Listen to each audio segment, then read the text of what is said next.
Hi Esther. Hi Penny. I'm sorry it's been such a long time for me to read the next chapter of the story. Chapter 3 is called The Folk in the Faraway Tree, and this is from the book The Enchanted Wood. Before very long, the children were hidden in the branches as they climbed up the tree. And when Mr. Whiskers came back with 5 other elves, not a child could be seen.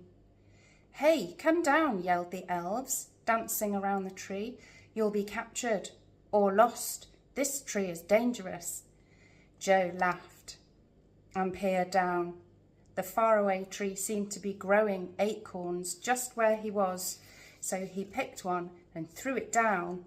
It hit Mr. Whiskers on the hat and he rushed away shouting, "Oh, something's hit me, something's hit me." Then there was silence. "They've gone," said Joe, laughing again.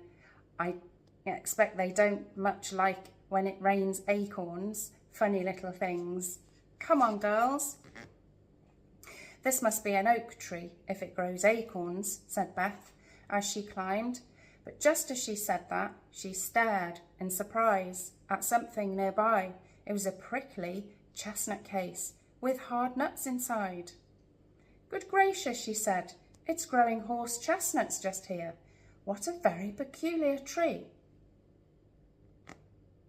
"Well, let's hope it will grow apples and pears higher up," said Franny with a giggle.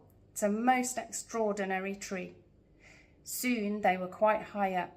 When Joe parted the leaves and tried to see out of the tree, he was amazed to find that he was far higher than the tallest tree in the wood. He and the girls looked down on top of all the other trees, which looked like a broad green carpet below. Joe was higher up than the girls. Suddenly he gave a shout.